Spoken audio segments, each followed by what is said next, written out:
Assalamualaikum warahmatullahi wabarakatuh. Perkenalkan, nama saya Muhammad Randy Wijaya dengan NIM 13124002172. Di sini saya akan membacakan definisi lemdak. Jadi bebek lumpuh adalah istilah yang berasal dari bahasa Inggris, yaitu lemdak, dan digunakan dalam konteks politik untuk menggambarkan seseorang pejabat terpilih seperti presiden, anggota parlemen, atau pejabat publik lainnya yang masa jabatannya akan segera berakhir karena penggantinya sudah terpilih atau karena ia tidak lagi mencalonkan diri atau kalah dalam pemilu atau akan segera digantikan dalam periode ini. Pejabat tersebut biasanya kehilangan sebagian besar pengaruh dan kekuasaan politiknya karena semua pihak sudah mengetahui bahwa ia tidak akan lama lagi menjabat. Dan yang kedua adalah konsep bebek lumpuh dalam politik. Periode transisi masa bebek lumpuh terjadi pada periode transisi antara pemilihan umum dan pelantikan pejabat baru. Selama masa ini, pejabat lama masih secara formal memegang jabatan, tetapi efektivitas dan otoritasnya menurun karena masa bebek lumpuh seringkali dianggap kurang berpengaruh oleh rekan-rekan politiknya atau mitra kerja maupun masyarakat, sehingga sulit untuk mengambilkan kebijakan strategis atau keputusan besar. Kebebasan bertindak meski pengaruhnya menurun, pejabat bebek lumpuh kadang justru lebih bebas mengambil keputusan yang mungkin kontroversial, seperti mengeluarkan gerasi, perintah, eksekutif, atau kebijakan yang sebelumnya dihindari karena pertimbangan politik, sebab ia tidak lagi menghadapi risiko politik langsung. Terima kasih. Perkenalkan, nama saya Ersa Alfiandi Putra Wijaya, NIM 13124002195.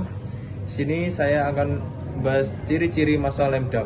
Yang pertama, pejabat masih sah secara hukum, namun pengaruhnya melemah. Kedua, keputusan penting cenderung dihindari karena masa jabatan segera berakhir. Ketiga, proyek atau kebijakan strategis sering tertunda atau tidak berjalan optimal. Keempat, masa ini bisa menimbulkan ketidakpastian hukum dan politik, terutama jika tidak ada aturan tegas soal kewenangan pejabat selama masa transisi.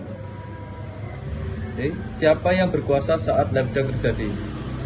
Selama masa bebek lumpuh, secara hukum pejabat eksekutif, presiden, menteri, legislatif, DPR, atau yudisial seperti hakim, MA, dan MK yang masih menjabat tetap memegang kekuasaan penuh sesuai konstitusi. Namun secara politik, kekuasaan mereka menjadi lemah karena pertama, legitimasi publik dan dukungan politik berkurang. Kedua, kebijakan atau keputusan penting sering ditunda atau tidak diambil. Ketiga, pihak-pihak di birokrasi dan politik cenderung menunggu arahan dari pejabat baru yang akan segera dilantik. Terima kasih. Perkenalkan, nama saya Arswendi Valerian Rizky Kisang dengan NIM 13124000185. Di sini saya akan menjelaskan contoh sistem lemdak di Indonesia.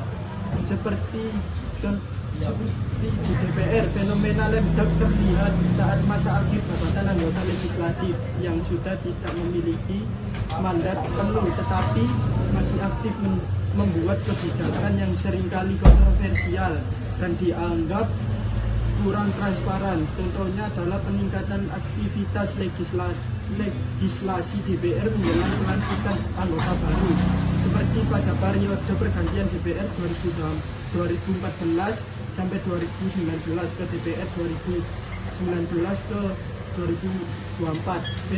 Fenomena ini berpotensi menimbulkan kebijakan yang tidak efektif dan merugikan rakyat, sehingga ada usulan untuk berpendek masa transisi agar fungsi pemerintahan dan parlemen tetap optimal. Singkat contoh sistem lemdak di Indonesia dapat dilihat pada masa transisi Presiden Abdurrahman Wahid ke Susilo Bambang Yudhoyono 2001. Yang kedua, Jokowi 2024 menjelang pelantikan presiden baru hasil Pilpres 2024. Jokowi tetap sah sebagai presiden hingga pelantikan, namun banyak pihak menilai pengaruh politiknya menurun karena perhatian publik dan birokrasi sudah beralih ke presiden terpilih. Dalam situasi ini, keputusan strategis hanya dihindari untuk mencegah benturan kepentingan atau kebijakan yang tidak sejalan dengan pemerintah berikutnya. Perkenalkan, nama saya Pandu Ahmad Erbeni, NIM 13124000190. Di sini saya akan menjelaskan istilah Lemdak.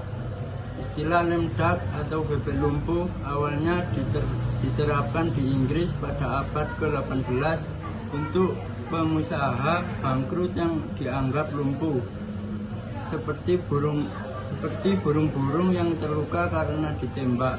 Pada tahun 1830 penggunaan telah diperluas ke pejabat yang layanannya telah diketahui tanggal penghentiannya. Dalam penggunaan Amerika saat ini, misalnya seorang presiden dianggap sebagai bebek lumpuh setelah penggantiannya dipilih, dan juga setiap kali ia diketahui tidak menjadi calon untuk pemilihan kembali. Pendapat kelompok kami tentang sistem Lemdak di Indonesia, yaitu banyak pihak menilai masa Lemdak di Parlemen Indonesia berpotensi disalahgunakan karena anggota legislatif yang masa jabatannya hampir habis tidak lagi bertanggung jawab kepada pemilih, sehingga rentan membuat keputusan berdasarkan pesanan atau mencari keuntungan pribadi, misalnya jabatan di eksekutif atau imbalan tertentu. Yang kedua, sistem ini juga dianggap mengurangi efektivitas dan transparansi fungsi legislatif, karena selama periode Lemdak sering terjadi pengesahan undang-undang penting secara tergesa-gesa tanpa partisipasi publik yang memadai, sehingga produk hukum yang dihasilkan kurang berkesinambungan dan kontroversial. Yang ketiga, sebagian kalangan menganggap periode Lemdak merugikan demokrasi dan rakyat karena kebijakan yang dibuat sering terjadi mencerminkan aspirasi masyarakat dan sulit direspon oleh pemerintahan baru. Yang keempat, namun ada juga argumen bahwa periode Lemdak dapat dimanfaatkan untuk menyelesaikan masalah yang belum tuntas dan melakukan reformasi kebijakan yang kurang efektif, sehingga tidak sepenuhnya negatif.